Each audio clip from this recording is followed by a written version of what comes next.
Commissioner के पास round table meeting काय के वास्ते गए थे? माल के वास्ते गए थे, माल के वास्ते। अंडरग्राउंड माल नहीं गिरा ना, सिर्फ वो चंदा जमा करना नहीं है, चंदे का हिसाब भी देना पड़ता है। करेगा बोले झोपड़पट्टी के अंदर जाकर लाठी लेकर मारो, तो इसकी काठी उठती क्या जो दूसरे काटे?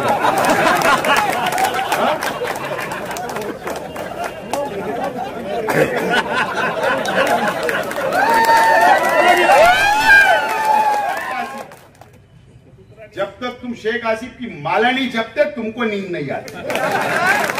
क्या बात करें? इसके अंदर अगर कुछ हो रहा है तो मैं आज खुले तौर पर बोलना चाहता हूं, अगर शहर बदनाम हो रहा है, शहर पर मुसीबतें आ रही है, उसके जिम्मेदार दो लोग हैं, शोभा बच्चा और मुफ्ती इस्माइल। ये दो लोग इसके जिम्मेदार हैं, ये दो लोग जिम्मेदार हैं।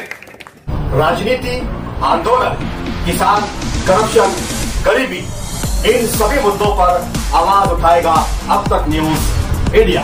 सत्ता के आगे जब भी सवाल कमजोर पड़ने लग जाए तो सवाल उठाने पड़ते हैं। बोल के लफ्ज आजाद है तेरे, बोल के सच जिंदा है अब तक। लैंड जिहाद, ओट जिहाद,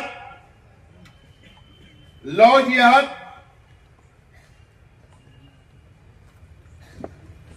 रोहिंग्या मुसलमान, बांग्लादेशी मुसलमान,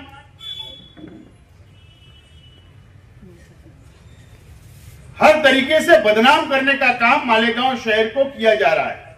बहुत अफसोस की बात है, कोई मस्जिद में घुसकर मारने की बात बोलता है, शहर को बदनाम करने का, टारगेट करने का काम फिरका परस्त पार्टियों की जानिब से, उनके लीडरान की जानिब से किया जा रहा है।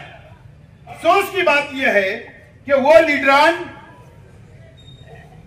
जो शहर को बदनाम कर रहे हैं, टारगेट कर रहे हैं, वो सिर्फ कॉर्पोरेशन या प्रांत ऑफिस तक महदूद नहीं है, बल्कि शहर के अंदर भी वो अपनी गाड़ी लेकर घूम रहे हैं, शहर का दौरा कर रहे हैं, कोई बोलने वाला नहीं है, कोई आवाज उठाने वाला नहीं है, खामोश है। असेंबली के अंदर शहर के आवाम ने एक नाकाम आदमी को दोबारा मौका दिया। 8 महीना पहले बड़ी उम्मीदों के साथ, कई बरसों के बाद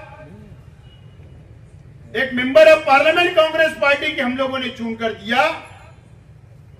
ये लैंड जिहाद, लॉ जिहाद, ये 8 दिन पहले नहीं शुरू हुआ।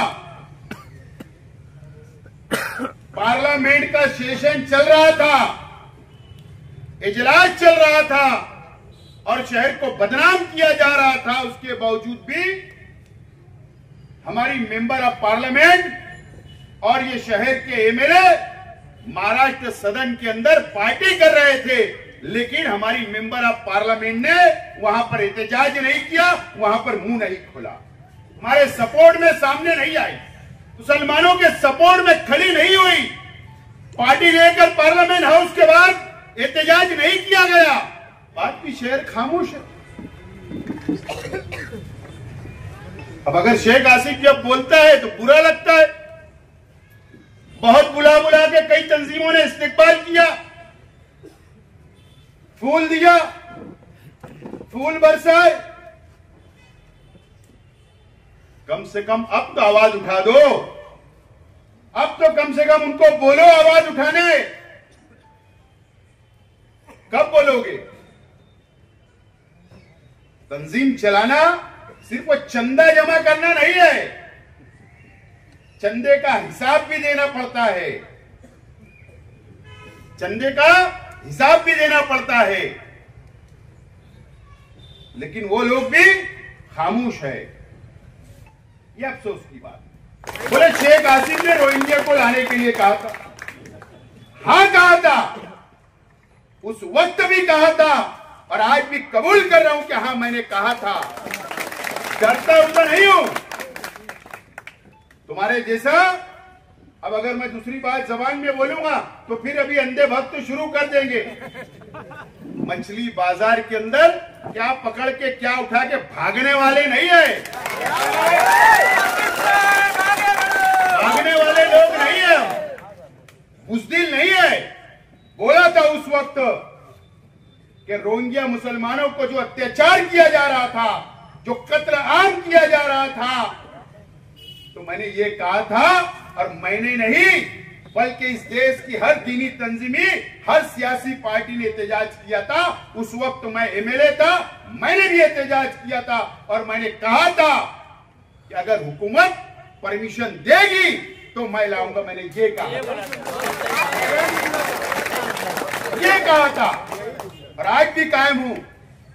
अगर एसआईटी बनती है और अगर मेरी भी इंक्वायरी होगी तो उसके लिए भी मैं डरूंगा नहीं, भागूंगा नहीं, जाऊंगा उसके सामने खड़ा रहूंगा। डरने वाले लोग नहीं हम। ये बांग्लादेश क्यों गए थे आज के में? मुझे बताओ, शायद वो भूल गए। जमीयत का वक्त तो गया था बांग्लादेश के अंदर कैंपों में, रिलीफ कैंपों में, तो वो कौन लोग थे? बांग्लादेशी नहीं थे, वही रोहिंग्या मुसलमान वहां पर कायम उनका कैंप लगा हुआ था और उनकी मदद करने गए थे और आप भी वहां पर गए थे। उसके बाद बोलते शेख आसिफ ने लाने बोला। अरे शेख आसिफ ने तो बोला था, तुम तो वहां गए थे। कम से कम अपनी याददाश्त ठीक रखो। बेवकूफी वाली बात करते हो। आज शहर किस हालत में है, आज हमारे पे क्या हालात आ रही है, इसकी बात करना चाहिए। तो अलग अलग बात। शेख आसिफ, जब तक तुम शेख आसिफ की माला नहीं जपते तुमको नींद नहीं आती। क्या बात करें। 2 दिन पहले मैंने YouTube चैनल के ऊपर देखा कि एमएलए ने क्लास ली। वो चैनल वाला भी बेवकूफ है जो लिखता है। कमिश्नर के पास राउंड टेबल मीटिंग काय के वास्ते गए थे? माल के वास्ते गए थे, माल के वास्ते। अंडरग्राउंड माल नहीं गिरा डब्बे में, वहां जाके दम कर।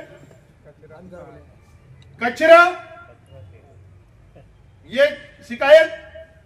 मुझे बताओ, 1500 दाखले की जो बात चल रही है वो कारपोरेशन के अंदर नोंद है, वहां दाखले बने। ये 3 घंटा वहां पर थे। एक बार भी इन्होंने उनसे कमिश्नर से पूछा क्या कि कौन से 1500 है और किस अधिकार से किरीट सुमैया यहां पर आप बुला रहे हो? इनकी जिम्मेदारी थी। 3 घंटे के अंदर एक अल्फाज नहीं निकला। तुम्हारे जाति मुफाद के लिए तुम कारपोरेशन में जाते हो, धंधे के लिए कारपोरेशन में जाते हो, ठेकेदारी का बिल निकालने के लिए जाते हो, और कमिश्नर को और प्रशासन को तुम दम में लेते हो। अब मैं लेटर देता इसको पीर के लिए कि मुझे कारपोरेशन का अकाउंट चेक करना है, कितने ठेकेदारी कौन कौन कर रहा है, बजट किसको बेचा ये बता। क्या तू प्रशासक बोलकर शहर के अंदर कौन से 4 चांद कमिश्नर ने लगाया? अब मैं लेटर देता और मुझे भी अब हिसाब देखना, जैसे तू किरीट सुमैया को दिया लेटर, अब मुझे दे, कौन से अधिकार से दिया। बोलने वाला कोई नहीं है तो कुछ भी चलेगा इस शहर में। एमएलए बेवकूफ होगा वो बर्दाश्त कर सकते, हम नहीं। हमारे पास अल्लाह का करम है, सब तजुर्बेकारों की फौज है। हम लड़ सकते, झगड़ सकते,